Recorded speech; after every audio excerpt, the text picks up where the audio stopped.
Hello, everybody, and welcome to the Spoiler Warning Podcast. This is review number 656 with a review of The Vigil. I'm Christopher Schnese. And I'm Stephen Miller. And if you're joining us for the first time, the Spoiler Warning Podcast is a weekly film review program. Each week on the show, we're going to dive in, debate, discuss, and argue over the latest films coming to a streaming platform near you. This week, we were talking about a little film called The Vigil, which was actually a film that did festival rounds in, I think, 2019, but it's just now making it out. I think it was supposed to come out sometime last summer, maybe, and it got pushed back, and then now it's finally out on VOD. I rented this on iTunes. I assume you did the same, Stephen? Yep. Cool. So we're here to talk about it. Longtime listeners of the show know that Steven's not the biggest fan of watching horror films. He doesn't like to get himself all worked up or anything like that. But Steven, you put up zero fight to watch this film, and I know. Yeah, I'm just curious what the thought process was, because I literally sent Steven just a question mark, like it was like a late night hookup text, and then a link to the page for The Vigil, and then I replied with an eggplant emoji. Yeah. You up? But yeah. So I mean, why were you so game to check out this film, Stephen? I wasn't game. I mean, okay, I was game in the sense that like I was. I wasn't going to be the one that said no to it. But no, Joanna chided me for the same thing, because I was telling her that I was dreading watching a horror movie, and she was like, why did you say yes to that? You know you hate them.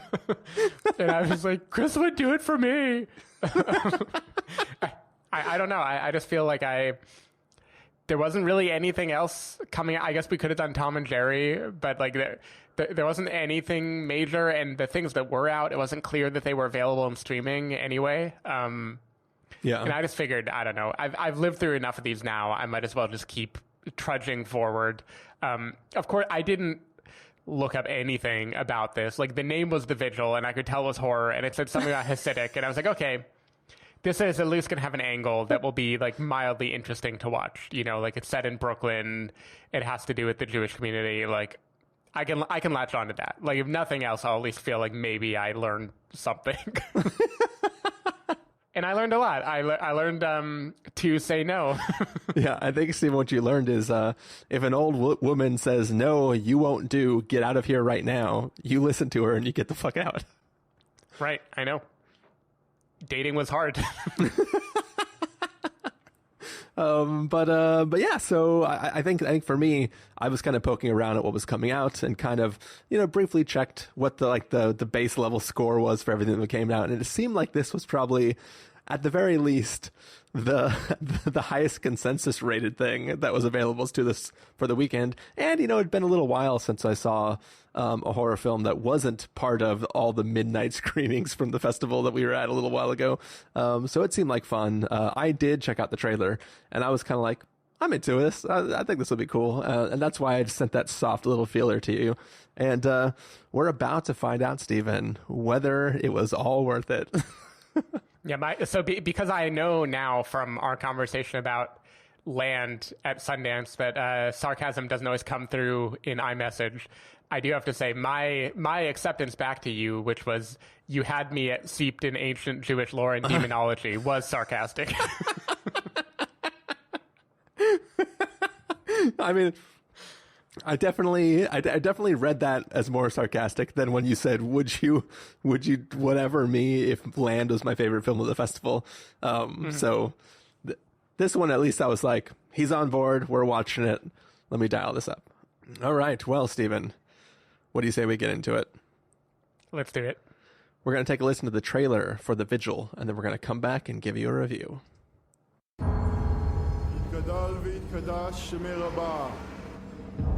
בעלמא דברה כראותי, וימליך מלכותי, ויצמח פורקני, ויקרב משיחי.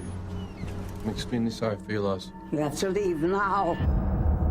בחייכון וביומכון, ובחיי דכל בית ישראל, בעגלה ובזמן קריב ואמרו אמן.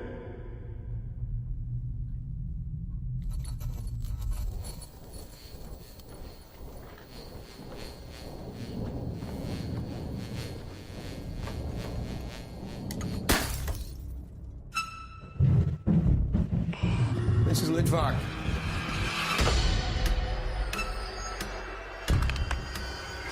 There is something very, very wrong here. We have to go now.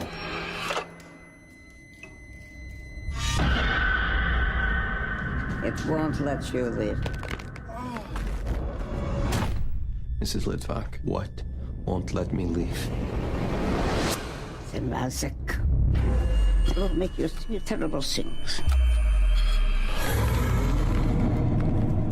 בעלמא דברה כראותי, בימליך מלכותי, ביצמח פורחני וקרב משיחי, בכל יפון, ביום יפון, ותפארת בכל בית ישראל, בהגנה ובחיים. The Masik will find another broken person. It will never behind you.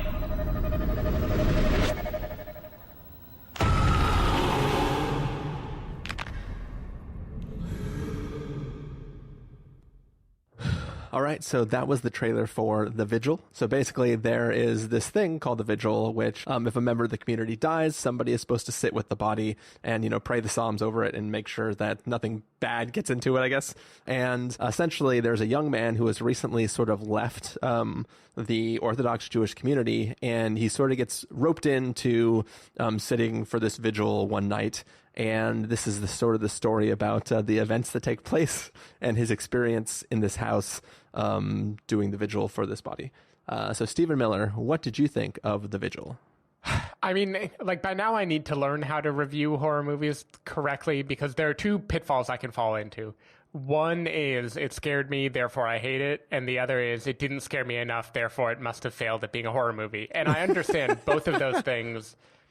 Both of those extremes are not really the right way to appreciate horror as a genre, because being genuinely scared is not necessarily the goal of most horror movies, and also being scared shouldn't be a reason to reject a movie that is trying to do something interesting. So I'm going to get all that stuff out of the way first, which is this movie is like tailor-made to be the kind of thing that will ruin my night, because it is not only a horror movie, it is a horror movie set in modern day, taking place in like one or two dark rooms where for a large portion of the runtime, the horror is dark, creepy things are happening, you don't quite know what they are, and when you try to look at them, they go away. That is like the worst thing in the world to tell me, because that is what will make any night, like I'm sitting here in a dark room with an empty hallway behind me, and I'm like low-key kind of terrified of turning around because who knows what's going to happen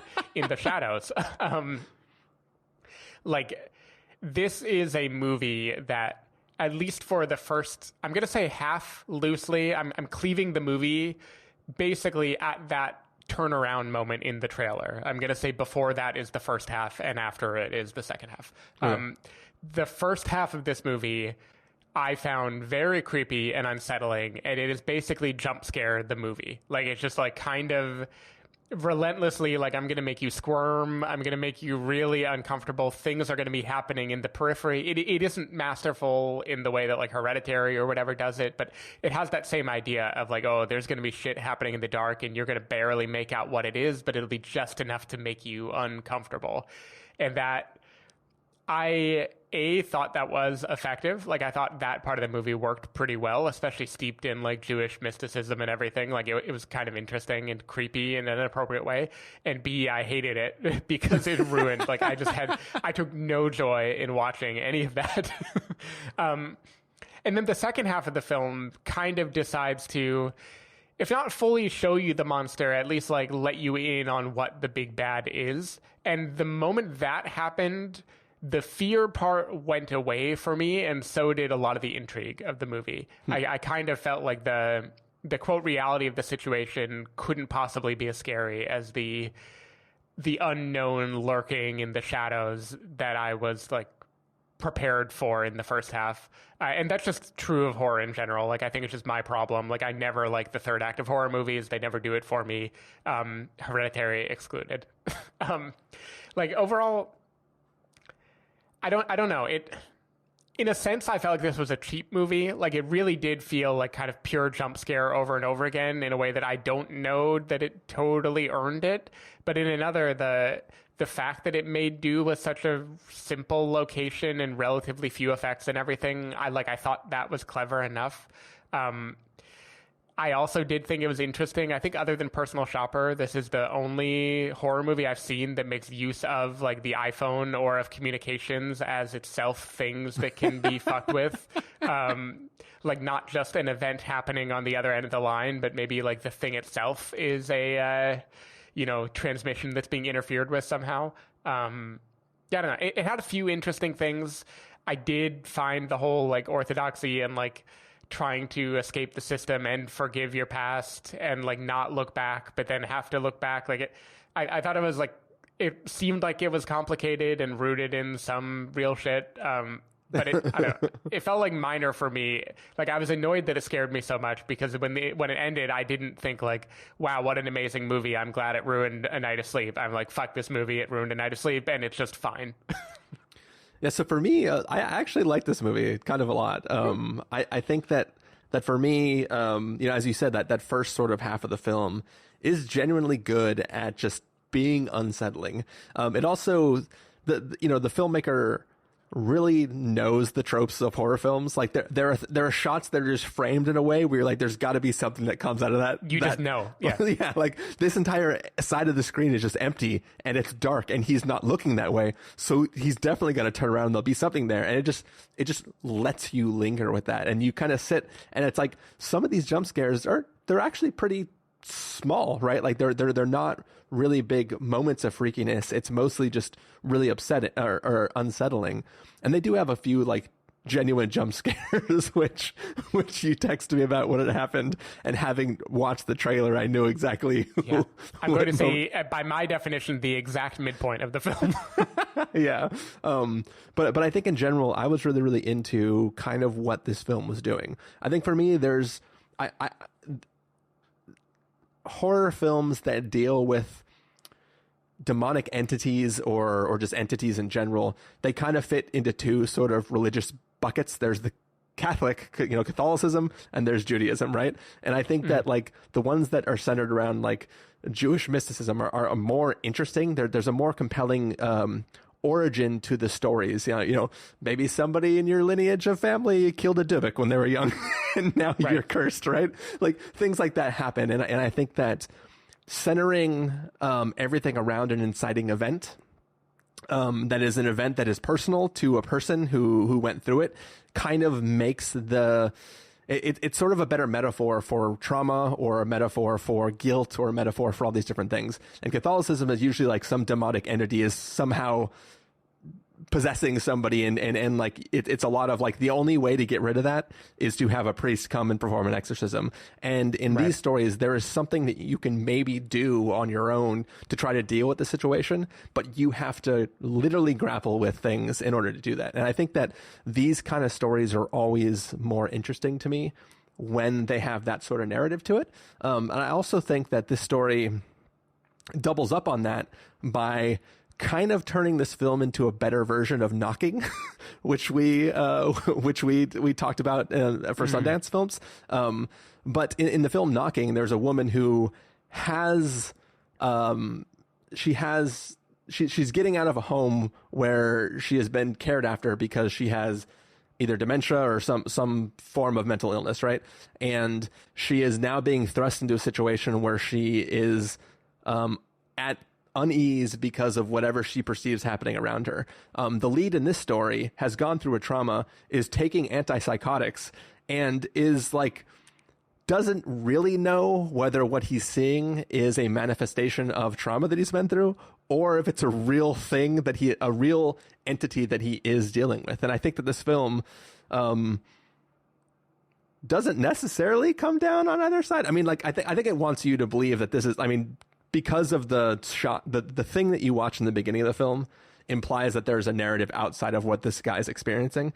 But if you chopped those bookends off of the film, you could walk away from this film not knowing whether what he actually experienced or not, right? Like, sure, because the thing, like the affecting part of this movie is it's about cleansing and letting go, but for whom, right? And that's kind of like, you could decide it's only him, or you could decide it's something bigger than him. Yeah. And I really like that aspect of watching it, and it makes it even more frightening in a way, right? Like this Mazik is an entity that is feeding off something that he's been through, and he doesn't even know if it's there or not.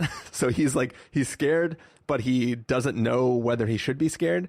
So just to me, that was really, really compelling. And also there is something kind of like, the Mazik behaves a little bit in a way like what's his face, Pennywise from It, right? Where it's like what you're not technically like, you're really trying to scare people so you can feed off their fear, right?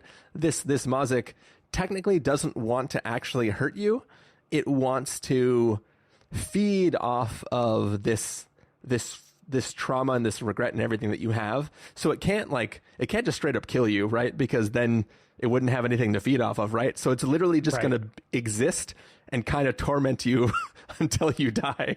And that's Pennywise is a great comparison, because Pennywise also gets to what didn't work for me in the second half of this movie, which is in It as well. It is much scarier to have this vague looming threat. I mean, Pennywise isn't vague, but you don't know when Pennywise is going to appear or how Pennywise is going to appear, than it is to be aware of the fact that it feeds on fear and then be like, okay, fine, now I have a quest. Yeah.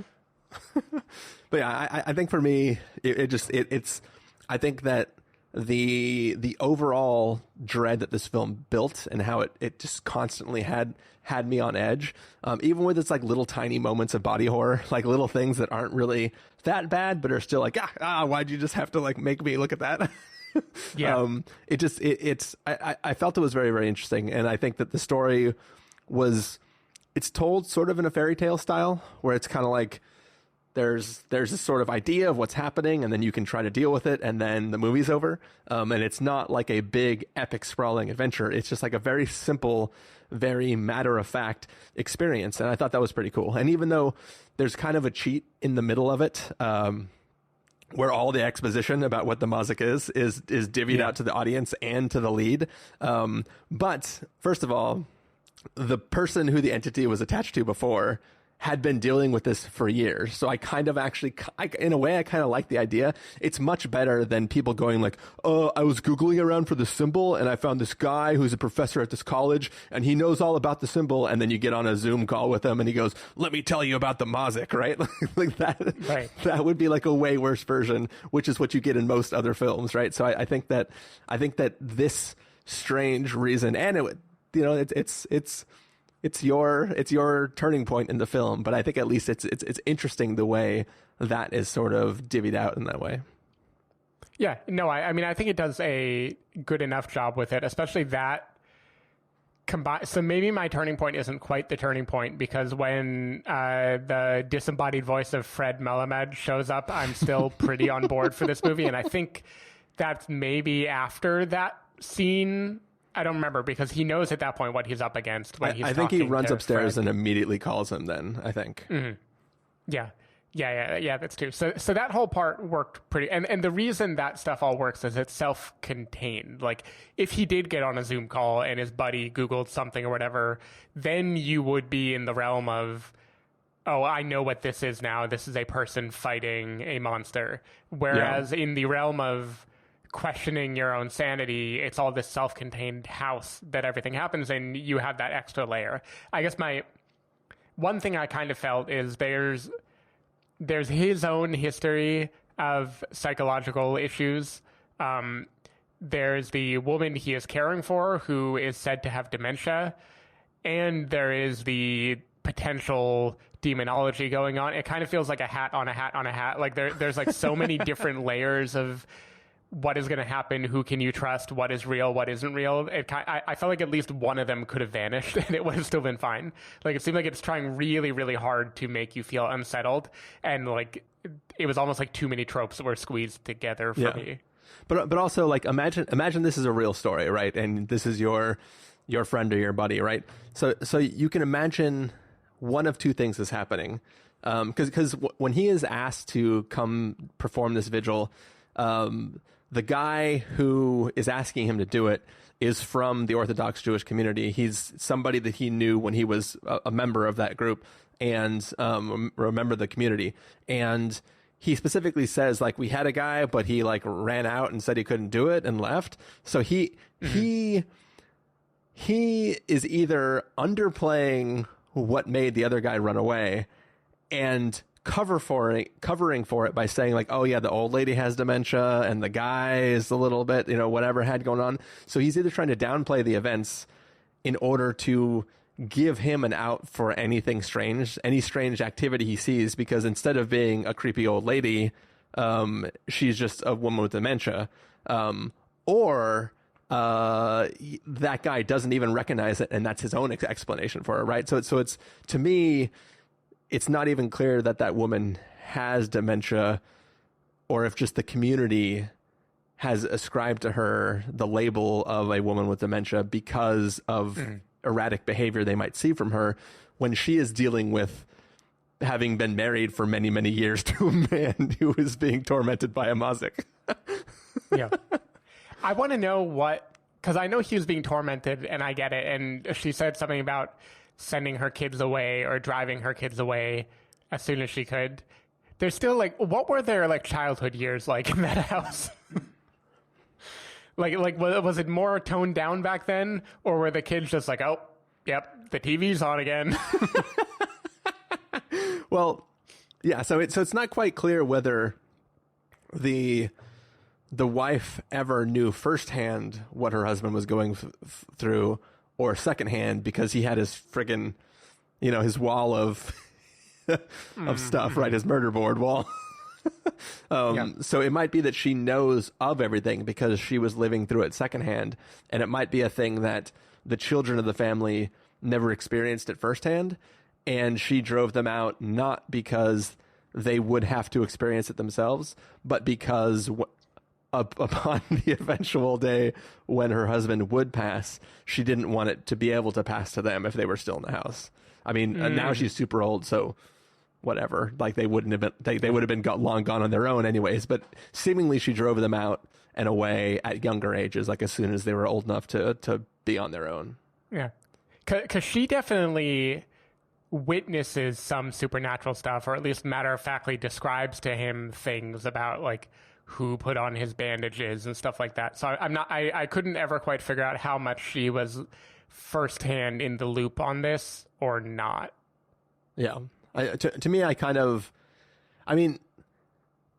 when he walks in the house, she senses something about him that is like, oh, no, you've had some trauma in your life. You're going to be able to see my flying creatures from Hogwarts.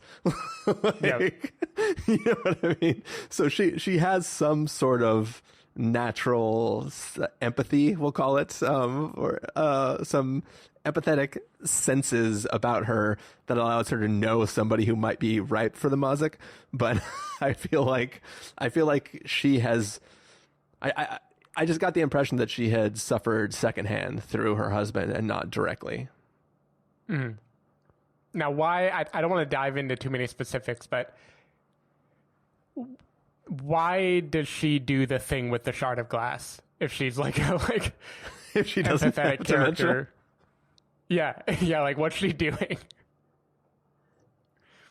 Or is that the mazik pretending to be her to scare him?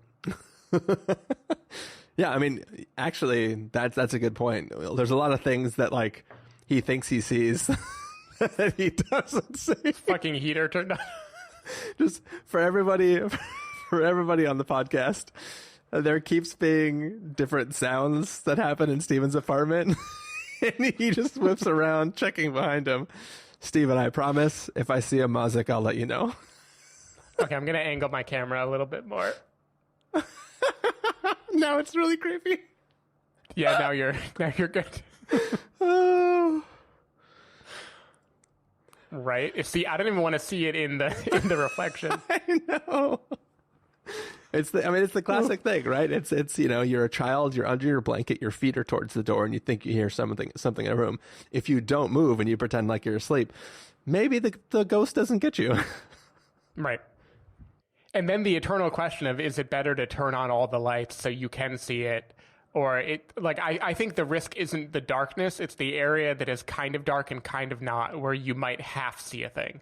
That is like the scary inducing effect. Yeah. That's like, there was one time at my old apartment when I had roommates, when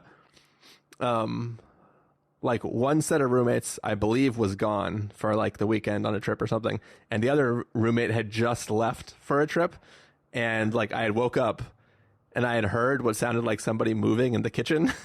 And I was like, this is super weird. I'm pretty sure everybody's supposed to be gone right now. Who could possibly be in the kitchen? So I like pulled out my phone and like flipped on all the lights, turned on all the Philips things. And I didn't really hear any movement, but then the lights went off again. And I was like, oh man, somebody's definitely here. Did you run? Can you be honest with me? How often in your own life, when you are completely alone in like your apartment or in a building or something, is it dark and you start calmly walking and then you realize like, I'm just going to fucking run? Because I definitely have had the run thing a few times, especially in the old apartment above bottom of the hill where it was like a long corridor, and I'd go to the bathroom at night and then I'd be like, there's definitely, I said, this is for no one but you and the other people that have lived in that apartment that you know, but you have that window to nowhere that was above the stairs. And I've definitely slept on that couch and woke up and it's just like a dark hallway and a completely black window. And I was like, I don't really like any of what this is. Yeah.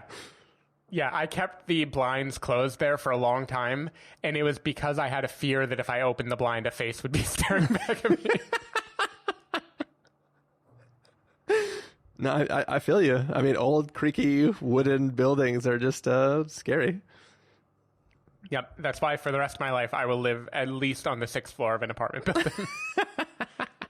Ghosts can't get this high. But yeah, so anyways, any last thoughts, Stephen, about the Vigil?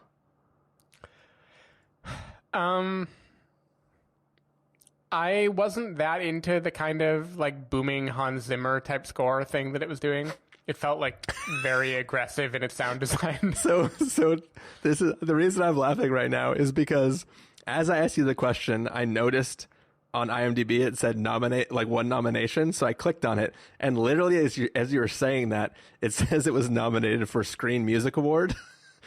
So I just thought it was just kind of funny. You didn't like the music, and apparently the music is nominated. Feature film score of the year. Okay. Good for the movie. I wasn't. It just felt heavy-handed to me. Yeah. It didn't feel like it matched the, like, mostly. I'm not going to say minimalist, but like the film is very simple in how it tries to scare you, and it felt like the soundtrack was really like amping it up in a way that kind of like undercut how simple it was trying to be. Yeah. I think for me, it didn't necessarily excite me, but it definitely didn't bother me that much. I was kind of, for me, just having that kind of like booming, intense sound, especially in like headphones while you're watching this movie, it helped along, especially for some of those like small body horror moments, like involving toenails and stuff. Yep. Ooh, did not like that. That was when Joanna walked in, I think.